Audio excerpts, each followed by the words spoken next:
All right, welcome everyone. We'll get started here and let more people come in as they come. Welcome to the 2020 US Squash Annual Meeting of the Members. This is the first time we are doing this virtually due to unfortunate circumstances. And while we'd much rather be in the room with all of you, we really appreciate everyone taking the time to join us today for our annual meeting. So as you can see, many of you we've taken down your video and audio settings at the beginning just to allow the first part of the meeting to go through. We will then be bringing everyone's video and audio up as questions are being asked later in the meeting, which we'll do through a mechanism which we'll talk about in a second. On the screen today, you have Mark Pagan, the US Squash Chairman of the Board, Sue Venkatesan, the Vice Chair of the Board at US Squash, President and CEO Kevin Klipstein, Kim Clearkin, our Vice President of Programs and Events, and Ned Edwards, Executive Director of the Arlen Specter US Squash Center. My name is Dent Wilkins. I'm our Vice President of Operations, and I'll be moderating the meeting today. Just a couple pieces of information for using Zoom throughout this meeting. For audio and visual, if you can make sure that your permissions on your computer are set to allow for audio and video so that if you do ask questions later in the meeting, we'll be able to hear you. We'd appreciate it. Also for that section, if you open the participants menu, which you can see with a button that says participants down at the bottom of your screen, that'll allow you to raise your hand later in the meeting in order to ask questions. You'll also be able to submit questions via the chat feature, which you can also open up by clicking on the participants button. There will be two polls that we'll do via Zoom throughout the meeting today. The first one will be affirmative or negative towards the election of the 4 directors who will be up for nomination today. And the second will be for adjournment of the formal portion of the meeting. As I said, we'll get into the question and answer portion later in the meeting, but I'm going to hand it over now to Mark Pagan, the US Squash Chairman of the Board, who will formally open the meeting and kick us off. So Mark, thank you for joining us. Thanks, Dan. Thanks to all of you for joining us for this first virtual annual meeting. I guess it's a silver lining to the pandemic that we have all become so facile with Zoom and virtual technology, so it's a good thing. Just a brief review of the agenda. The formal agenda will begin with brief remarks from both me and Sue as Vice Chair. After that, we will proceed to the election of directors. When that is complete, we will proceed to a management update led by Kevin, but participants will include Kim and Ned for various segments. And at that point, we'll adjourn the official part of the annual meeting. As Dent noted, we'll then transition to the Q&A portion of it. And hopefully we'll be able to accomplish all of that in approximately an hour or so. So let me kick it off just briefly. I mean, last week during the town hall, and I expect some of you participated in the first virtual town hall that US Squash had held. I start off with a quote from Charles Darwin that sort of informed, I think, the approach that we've been facing over the past 3 months of the pandemic, which was provided to me by my sister, which I'll repeat.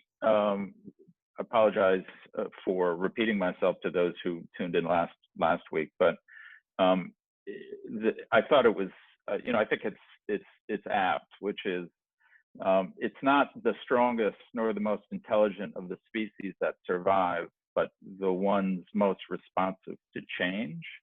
And that's really informed what staff and the board have been dealing with, as most organizations and most families have been dealing with over the past 3 months, which is a daily and weekly process of adjusting plans, expectations, budgets, and then revising them as circumstances present themselves. The result is that in the short term we face, let me divide my comments into sort of immediate threats, the short-term challenge, and what I think is perhaps the long-term opportunity. In terms of the immediate threats, and most of these threats are not unique to U.S. squash. They're, I think, threats that most organizations, both nonprofit and for-profit, have been dealing with.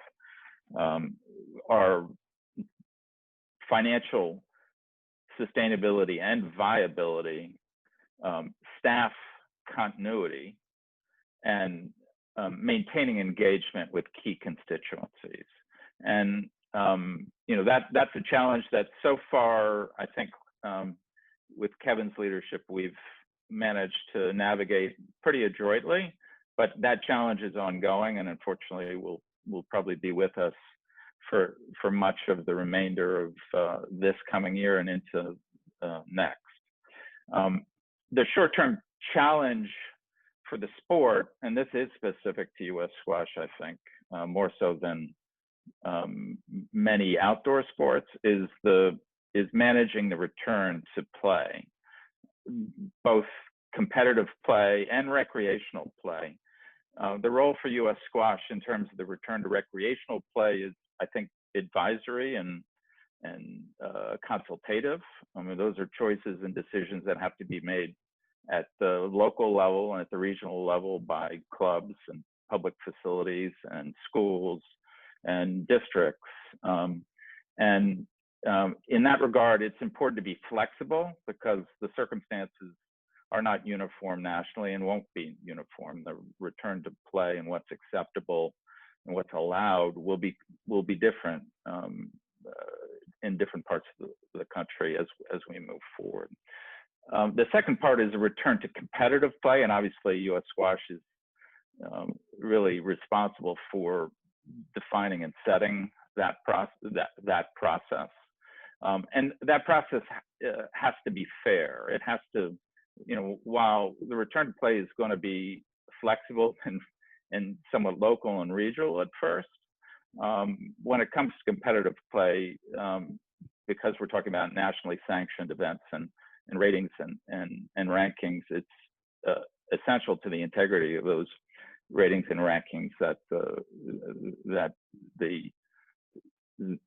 one of the primary guides is one of fairness. So those are the immediate and short-term threats and challenges. I think the long-term opportunity is, and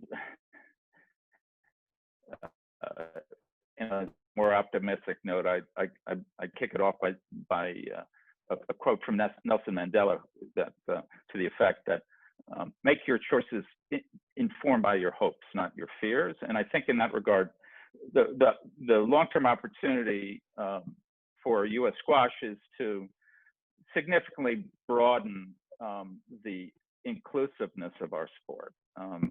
And there are a couple different dimensions of that. One is broadening access, making access to squash something that's not narrowly regional, but really national in scope. It has to be affordable.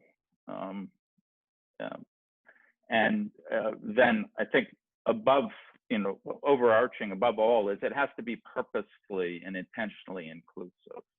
And I know that those are priorities that are very key to Sue's vision for the future and for Kevin's vision of the future. So with that as sort of opening remarks, I'm going to hand off to Sue, the vice chair and my successor as chair when my term ends at the end of this month.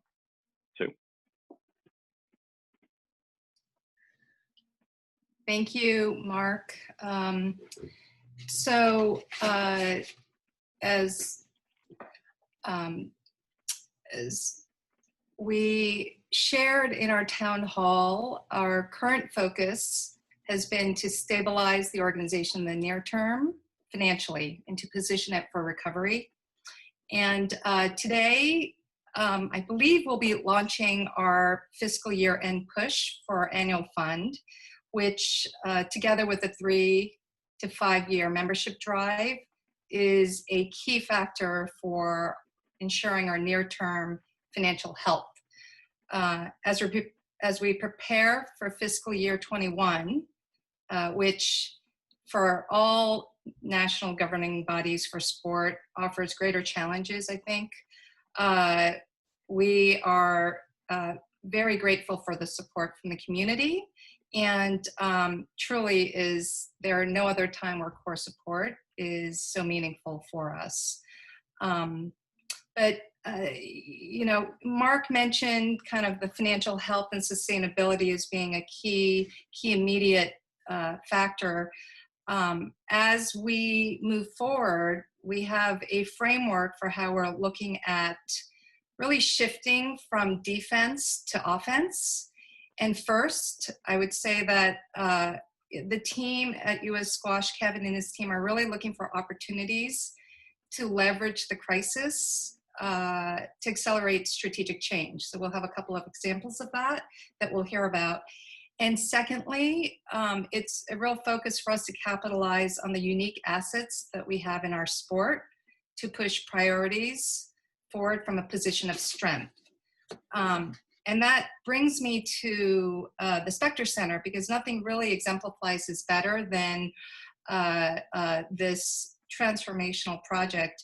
It is really unusual for any national training center for any sport which is typically focused on the pursuit of excellence for their elite athletes, to promote as equally as this community has done on the values of access and community. And you'll see here on the ACE's vision for the Specter Center, the ANC is really focused on access and community. And this is a project in which I would say the value of this has been a leading commitment for our lead donor, our leadership donors, Kevin and the board and the team at US Squash, and many in our community. And I know that Ned Edwards will speak more to the Specter Center and the community initiative in his remarks, but I think all of us will see that these values really do reflect our sport, and it's a true asset for us moving forward. At our last town hall meeting, I talked about the talent in our community. It is a priority of the board to improve and create structures to really leverage the deep expertise and experiences in our greater squash family. So we've already started that process at the board, looking at how we can improve our own governance, including at our last town hall, we talked about the many different ways in which the board was responding to the crisis. But now, as some elements of the initial planning process has moved, we've gone somewhat beyond that. We're rescoping committees and also looking and launching new task forces and working groups. And we will also be re-examining with Kevin the organizational structure of and the management needs of US Squash. Certainly we are contracting in this moment in time, but with the opening of the Specter Center, we will get bigger and more complex in our operations. And it's obvious that our organization will look very different a year coming out of the pandemic than it does today. So that's another focus for the board. And then finally, over the next year, our board is committed to more proactively leveraging the expertise of others in the community through strategic advisory roles. And they include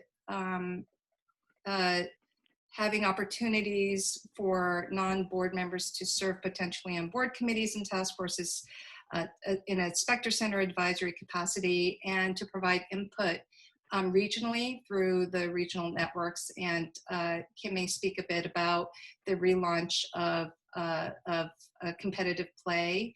And this is one area in which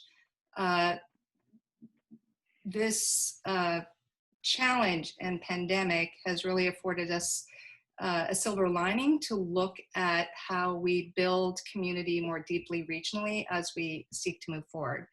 And finally, I wanted to mention that in times of constrained resources and really no shortage of things to work on and to address, collaborating with others is an opportunity to do more with less. And over the next few years, there really is a piece for us to be able to implement some very bold and strategic initiatives with partners.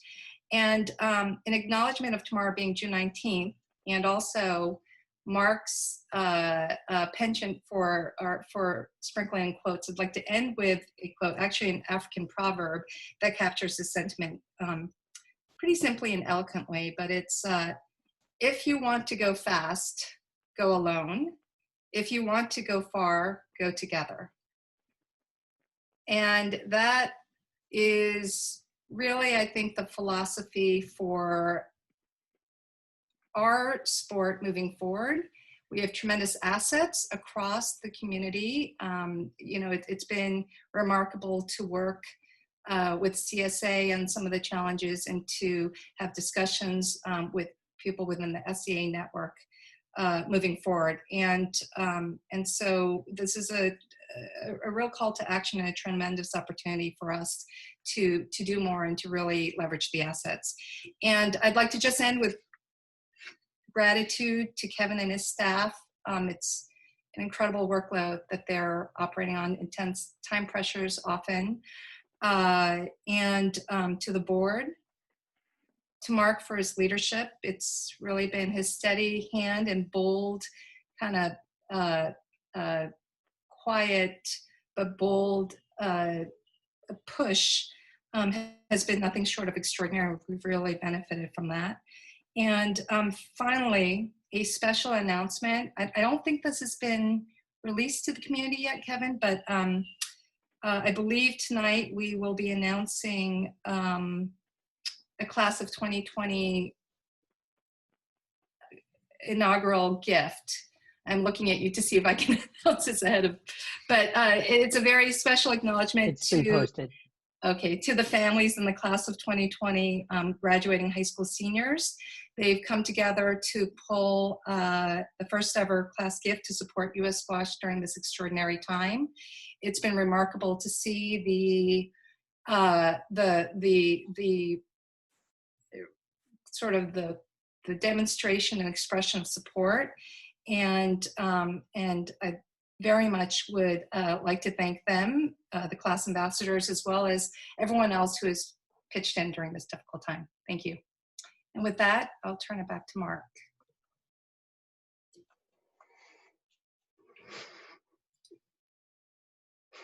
Mark, I think perhaps you're frozen. Yes, it does look like that. Dent, should I jump in? Yeah, we'll bring Mark up as he comes. Sue, I think he was so moved by your remarks that you froze his screen. So Kevin, yeah, if you want to take over, and we'll enter the formal period of the board election here. Sure. So as I've actually done this in the past, we typically have hosted this election during the U.S. Nationals, which is the Masters plus the U.S. Championships. So as Mark's formally called the meeting to order, and Sue, appreciate your remarks as well. Some of you may have voted by proxy online. We will dedupe the results. So if you can't remember whether you did, or even if you did, we'll have a record of how you voted or not how you voted, but that you voted, and we won't count the same vote twice. So feel free to participate in the poll that we circulate now, and we will have a U.S. Squash member verify the membership status of everyone who's voted either by proxy or here during this meeting. So the nominees that were posted online and that we offered, I think, for the 11th year online proxy voting were Joe Doretsky, Linda Robinson, and Sandy Tierney, all of whom are being renominated or currently serving on the board in various roles, and a new nominee, Nick Lepore, for all Class 1. So I'd like to call for a motion to elect this slate of candidates. So there will be one vote, and Dent will facilitate a motion and hopefully a second. Then we'll go ahead with the Zoom poll. So we need one member to do that motion, as Kevin indicated, to nominate and call for the election of these 4 directors. You can do that in the participants section of your Zoom meeting by clicking the raise hand button. So if we could have someone so move. Okay, we have Richard Millman having moved, and a raise your hand for a second. Great. And we have a seconded by Carrie Anderson as well. So Den, are you ready for the poll? Yep. So in a second, you will see a poll come up on your screen asking you whether you support the motion to elect Joe Doretsky, Linda Robinson, Sandy Tierney, and Nick Lepore as Class 1 U.S. Squash directors. And we will leave this poll open for about 30 seconds here and make sure everyone has a chance to vote.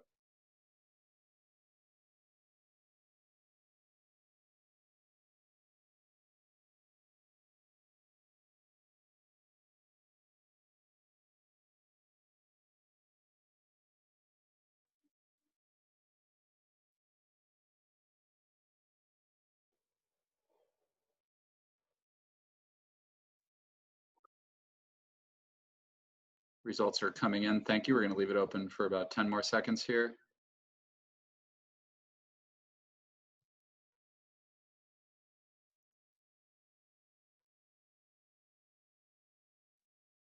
All right, so I'm going to take down the poll now. So Kevin, that motion has passed with 27 affirmative votes, no negative votes, and 3 abstentions. Thank you, Dent. And Mark, if you do tune back in through your connection, please let me know. This would be around the time where we would just confirm this with the proxy totals. We're overwhelmingly in support of the candidates. The nominating governance process is really working quite well. And as Sue mentioned, as we look to further engage the community, we're looking for more opportunities to involve more people. So that's something you can expect from us over the next year or 2. And then Mark was going to pass it off to me to do the management report. So we'll move on to that at this point. And again, as a reminder, I'll speak. We'll have Kim Clerkin address the return to play and competition. Ned Edwards will provide an overview of the Specter Center, which is really our core key initiative over the coming year. And then we'll formally close the meeting and then go into question and answer. So for the management report, I did want to take this opportunity to thank Mark. So hopefully he'll watch this recording.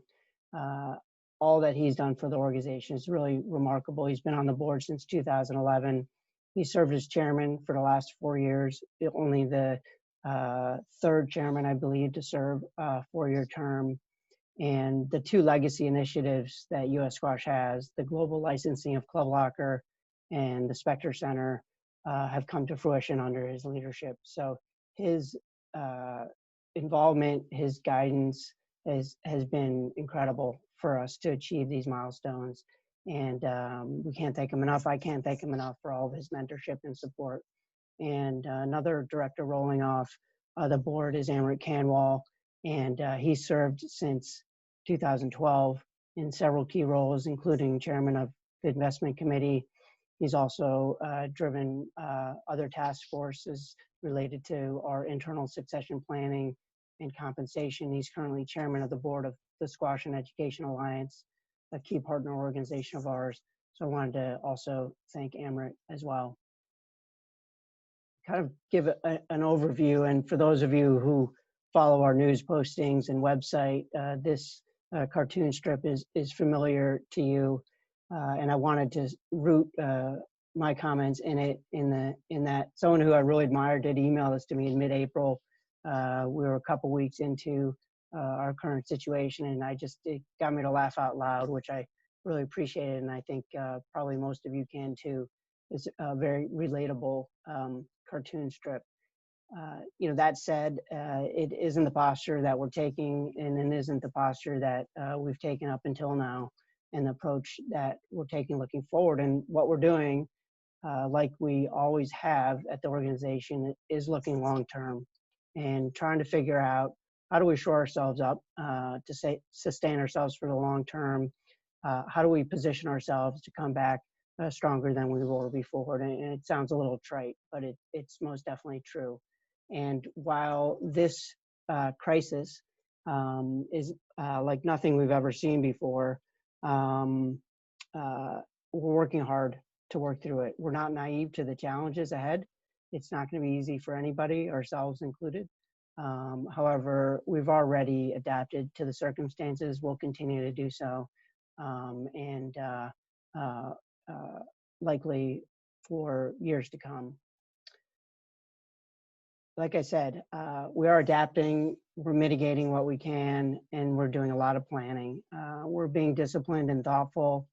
We're being inclusive in these efforts. We've, I believe, done a good job of engaging the community in this, and this will continue to ramp up as we work into the next phase of recovering from this pandemic as a sport and as a country. And programmatically, we're tackling some major areas. We're relaunching the U.S. Squash website. It'll be .org to emphasize our status as a nonprofit organization. It'll be more synergistic and integrated with our Club Locker technology. It'll include filling in some major gaps we've had, such as kind of a new to squash on-ramp of information, white paper information with examples of how to grow squash, and facility models and methods to build courts and program models. And we're also working on revising the officiating program, reworking the training and education, everything from call of the week to ways to engage more people in the program. Other areas in programs and events is we've been busy providing advice and input and support for facilities as things shut down, as they've been shut down, and as we work to reopen.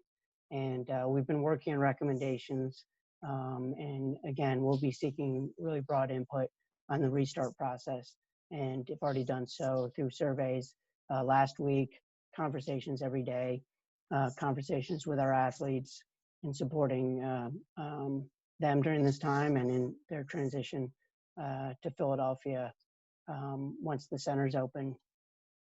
Sue mentioned fundraising, and that today we did announce a junior squash campaign, which will key off the leadership of the class of 2020, which is, this is an extraordinary year where we didn't have graduations, we haven't yet had nationals, and this class of 2020, their legacy will be one of giving back to the sport at an incredible level, and is something that we hope to perpetuate. And having the community support of the national organization, as Sue mentioned, is really essential at this time. On the financial side, we've done repeated scenario planning to ensure our long-term viability. This is going to be an iterative process for sure for some time to come. Our revenues are effectively cut in half without our own events and without accredited tournaments. We've started a rolling furlough process of the staff to help sustain the organization through this time without having layoffs. And we've also put out a call to members and encourage everyone to renew for 3 or 5 years. get a discount, support the organization. It's the right thing to do, and it's essential for us to be able to come back strong. On the technology side, we've rolled out these multi-year memberships. We're working on ratings optimizations to be able to roll out a global rating system. We're rolling out tournament management system improvements. We're streamlining our integrations with Club Locker and adapting it so we have more venue-based services so we can meet the needs as these facilities come back online. The Specter Center, Ned will provide the overview, but the project's on track, and we're so thankful for our relationship and our partnership with Drexel University. They've been essential to making this vision a reality. And finally, on the governance side, as Sue mentioned, we're building out our own infrastructure, working through committees, and also shoring ourselves up on a compliance side, tracking and procedures related to programs like Safe Sport.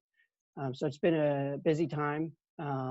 And at this point on the details, I'm going to turn it over to Kim to talk about return to play and competition. She's done a fantastic job of coordinating our outreach and approach, and I think we're in very good hands on that front. So Kim, thank you, and I will turn it over to you now.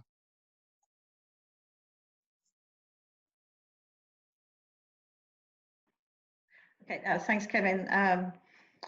So as Kevin mentioned, as you all know, back in March when this pandemic hit, apart from closing down the tournaments, what we wanted to focus on was how do we actually help people get back to a safe return of play?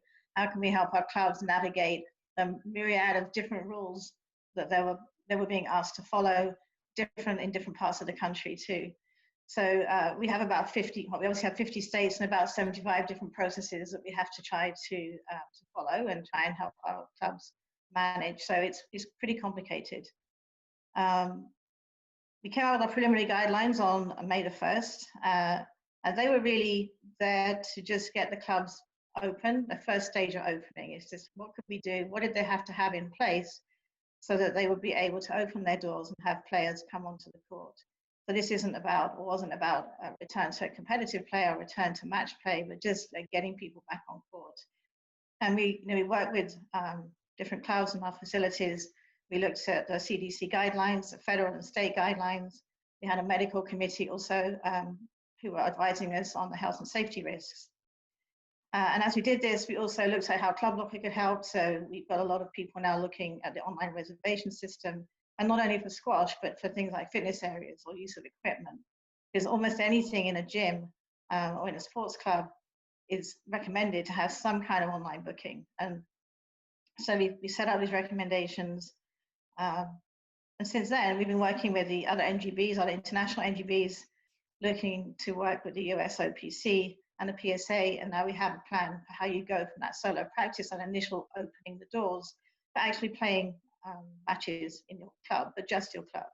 So we've done this. We've also spoken to all the pros in the country. We've had several meetings with them so they can input into it, so that people who are at that kind of end, the latter people who are going to open up, can benefit from the experience of those who were there at the beginning. So where are we now? We have about 41 of the 56 districts that are have clubs that are open to play. Exciting news for me yesterday, living in Connecticut, that Connecticut opened, and so now I'm allowed to get back on a court in some capacity. And Maryland is tomorrow. Then we're looking for New York, Philadelphia, and San Francisco. Those are the three ones that are, at the moment, I think, probably the last ones to open up their doors. So it's one thing to get back to club play, and then the next thing is how do we return to competition? How do we get our tournament system going? How do we get the ranking system going? What do we need to consider? So some of the questions that we need to answer during the next few weeks, I think, is we need to make sure that it's legal to play. So are we going to be allowed to have a gathering of however many people that is required for a tournament? So if it was nationals, we've got 288 players. Are we going to be allowed to have a gathering of that size? And when we are allowed to have a gathering of that size, that's a tick in the box. We need to make sure that all our players have had time to get back into squash, get back to their fitness so that we don't have injuries. We need to also make sure that we have facilities that are willing to host our tournaments. you think about our biggest tournaments that have people coming from all over the country, it might be that some facilities would be very kind of scared to do that, reticent to have people from all over the country into their facilities. So where are we going to be allowed to host the tournaments? And also, who is going to run them? We have developed or developing a list of protocols for operating tournaments in this new world with new safety guidelines. So we're going to need trusted tournament directors to run the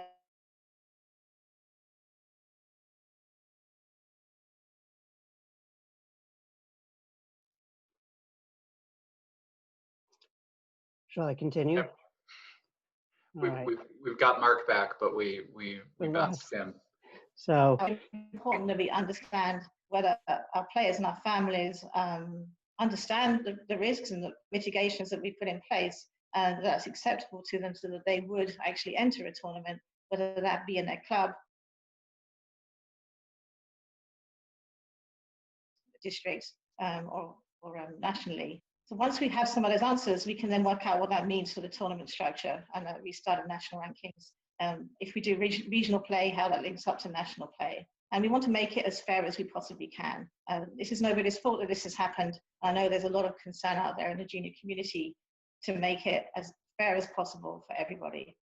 As part of this process, we will be forming some regional groups. We do want input from the different areas of the country, as they will see this in a slightly different way. And then that will impact how we structure this when we return. thank you, Kim. And I'm sure there'll be some follow-up questions to that segment, but let's move on to the Spectre Center and get to the Q&A. So Ned, it would be great for you to give folks an overview. Thank you, Kevin, and hello to everyone. The construction update is largely good news. We had originally, before the pandemic, been expecting to have substantial completion in mid-September, and we were shut down at the beginning of the pandemic and were able to reopen for a brief period. We're shut down again, and now we're back under construction with a social distance workforce that's about 75 or 80% of full strength, but we're moving forward well. We're trying to make up as much time as possible. And now we're looking at a substantial completion of the Spectre Center by December 15th of 2020. Our partnership with the general contractor is terrific, and they have been leaning in to help us on cost controls and meeting deadlines, and we're very fortunate. But as we're getting closer to opening in a new reality, the Spectre Center has taken on a new feel in what it represents. And I think in many ways it represents a home and a beacon. A home certainly for US Squash to operate all of its initiatives, and a beacon from what Kim was just saying about how do tournaments happen. We will at the home for US Squash, we will have a very controlled environment. And to the extent that protocols can make players and families feel safer about where they compete, we'll be able to meet every protocol possible in such a controlled environment, and we'll certainly do so. We're fortunate that James Nieder is our general manager, who's come up from the Boar's Head facility, and his expertise in facility management couldn't come at a more important time. As we've been talking to people about, well, what is the Spectre Center going forward? It is certainly before March, the Spectre Center was going to be where all of the robust activity that's been built would flourish. It still will be as squash returns, but what's happened is, particularly in the last month, with societal awarenesses being so heightened, the community piece of the Spectre Center has come to the fore. And inclusiveness and programming that is really aimed to allow better access to all, to permit people from all points on the socioeconomic spectrum to participate in the incredible social capital that the sport of squash has to offer. And the programs will reflect that. They'll be anchored by Squash Marts, who is a daily major stakeholder in the center, by the Drexel University Community Partnership. They do incredible work with the Promise neighborhood that surrounds the Specter Center.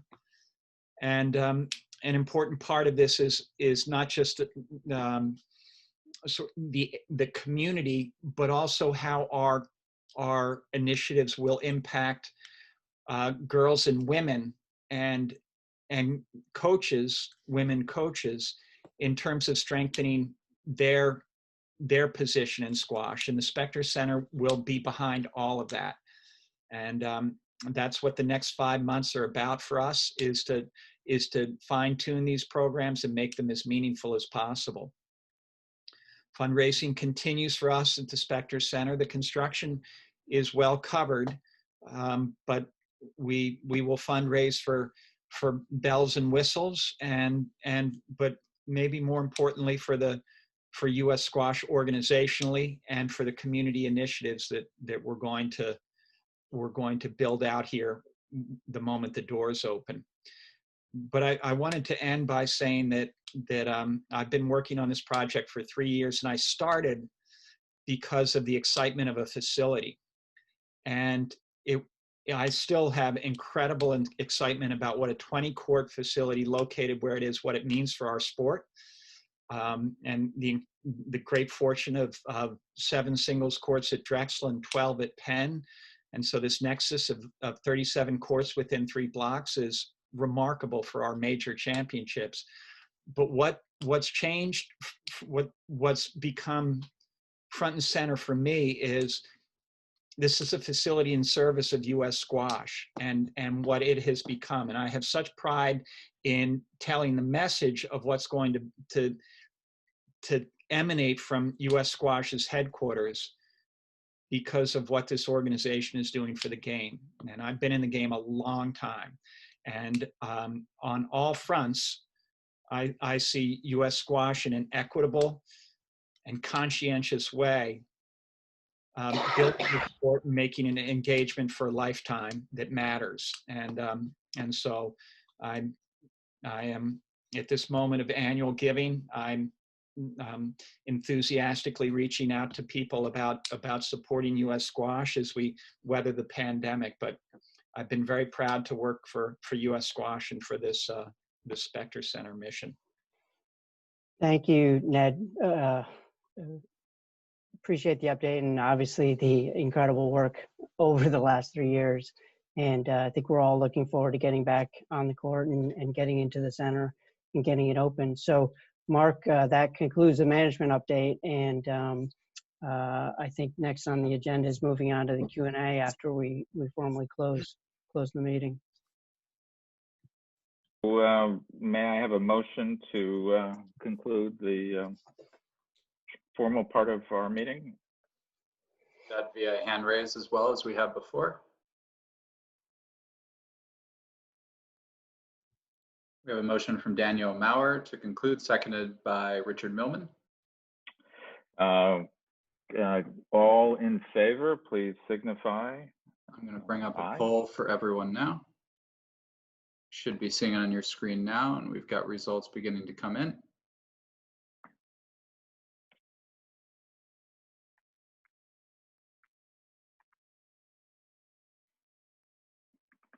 And I'm going to pull a vote down. That's so moved, Mark. So it's all yours.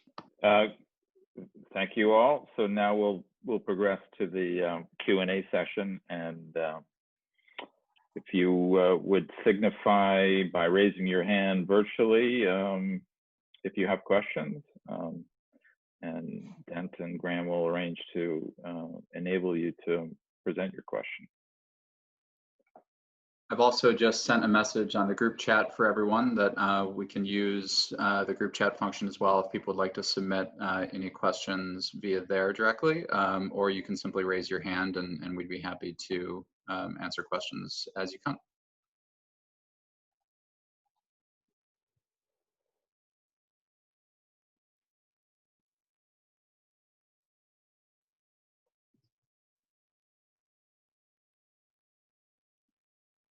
Just give it a second for questions to come in. We have a question from Daniel Maurer. So Danielle, I'm going to unmute you and bring up your video.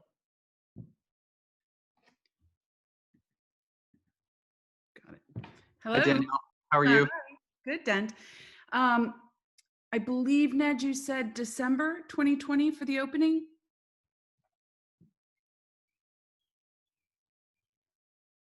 Oh, we have to unmute, Ned. Right. That's right, Danielle.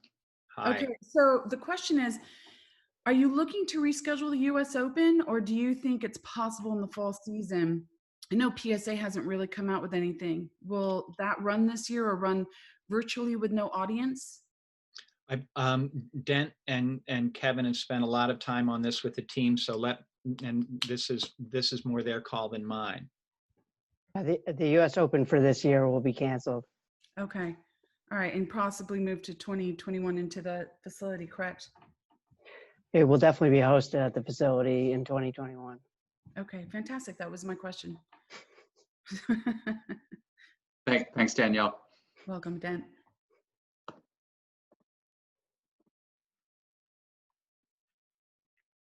Opening up to more questions here.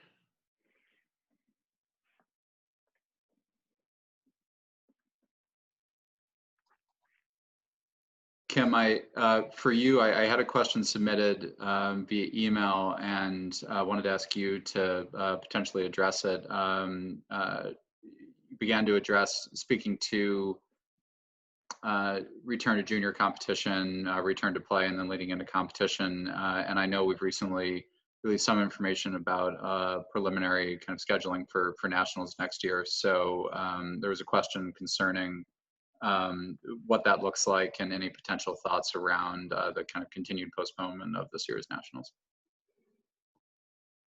Sorry, so is this more about the postponed? Yeah, the question was whether, whether there's a potential for the 2020 nationals to still be played at this time. Yeah, so we are still looking at options for rescheduling this year's nationals.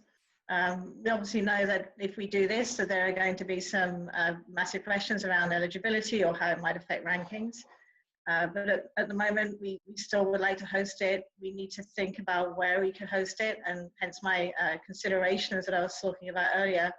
We need a facility that will be open to having people from all over the country at their facility. So, but if that's the case, then we can definitely look to reschedule and then think more deeply about what that means for rankings, which I'm sure is what a lot of the juniors will be worried about.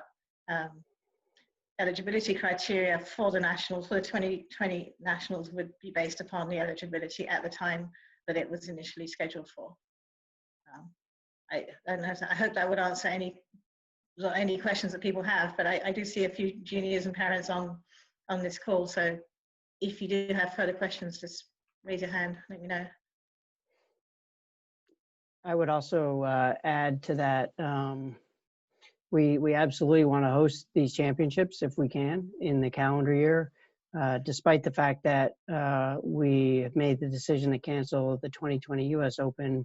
We do see a potential pathway to some sort of limited championships, either the US Closed Championships for our high-performing athletes and our junior community. So we're not closing that door yet. And I would say, for a historical reference, the only time we have not hosted national championships is during the 1918 and 1919 pandemic. So it's sort of, I guess, a once-in-a-century occasion that there are times where this has to happen, and I give Kim a lot of credit for continuing to persist in searching for those opportunities. But to a large degree, like all of us are experiencing, this is in a sense out of our control at this point.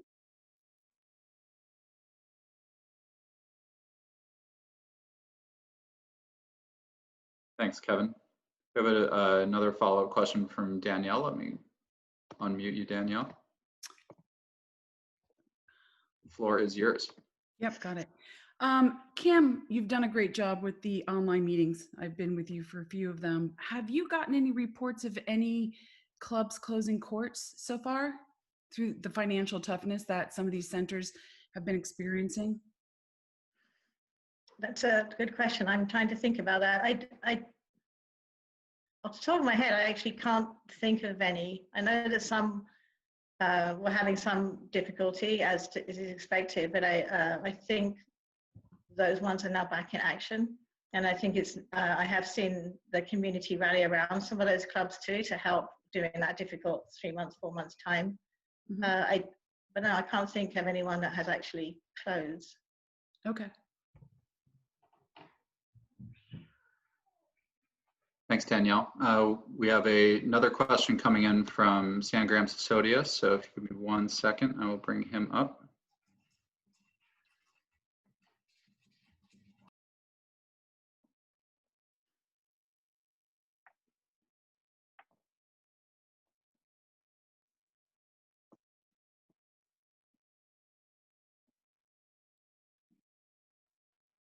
Hi, Sangram. How are you?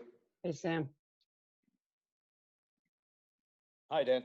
So this is a general question. So in the absence of a vaccine, which I don't think is going to happen anytime in the near future, especially for tournament play, what is the U.S. squash doing in terms of trying to negotiate with testing facilities or hospitals? Or, I mean, I don't know how you're going to get on court with somebody you don't know who's coming from elsewhere. And I'm talking specifically about tournament play in the near future. Don't you think you need to have some estimation of how we will proceed logistically about testing people when they come in to play in a tournament? Yeah, I'm happy to take that. Thanks for the question. You raise a good point, and when I look at the survey results that are coming in, and we're asking about people's tolerance to risk, some people definitely are on the same side as you, saying, well, how can you play without a vaccine? And there are others that also say, well, you know, we're okay, we make it our choice, we want to play. So I think we're also talking to other sports and other NGBs and how they're approaching this, because this is just a squash thing, it affects many sports. The recommendations that we're getting are that you do effectively a verbal check when people come into the tournament, and you go through the main symptoms that anyone who would have COVID, they would be having, and it's a verbal, have you had a temperature in the last few days, you know, whatever all those things are. In terms of testing, at this point, there isn't really anything that can be done by normal sports, if you like, or youth sports. The big sports can do it. But if there's a test that you have today and you don't get the results until tomorrow, and that just tells you that you're okay today, is that actually helping? But in the end, it's going to be a case of what are people, and also risk tolerance, what are people prepared to do? And if the answers to our survey are that, you know, everyone's saying, well, we're not going to play until there's a vaccine, then that's something that we're going to have to work through. And there will absolutely have to be, between now and then, a certain protocol that we follow ourselves and that we require. There will be some sort of middle path that will develop, some sort of consensus around what testing method is actually accurate and useful. And, you know, in that sense, you know, we as a sport are in good company. There's demands in the tens of millions, if not hundreds of millions for this. So we're obviously not going to lead on that front, but there'll be some sort of middle path that will have to evolve for us to add to whatever protocols that we feel are appropriate to address the concerns that Kim mentioned. Yeah. And we've adjusted tournament operating protocols. So we will do our best to mitigate as much risk as we possibly can in a tournament environment. So we'll be looking to limit the occupancy in a facility during a tournament. So we'd have people come and play and then leave and then bring the next group in. We would be thinking about, well, if players will come in, should we be allowing parents? Should we be allowing coaches? So we'll be looking at those kind of questions too, and making sure we have all the cleaning operating procedures that need to be in place. So we'll mitigate as much risk as we can, but we can't eradicate it. And at that point, it becomes about choice. Does that help answer your question? Thanks, Sam. Good to see you. So I wanted to bring up the fact that's been pointed out to me that I asked people to submit questions via chat and had the chat disabled to everyone. So you may now also submit further questions via chat if anyone comes up. So thank you to Sunil for pointing that out. And also raising your hand as well. Happy to answer any more questions.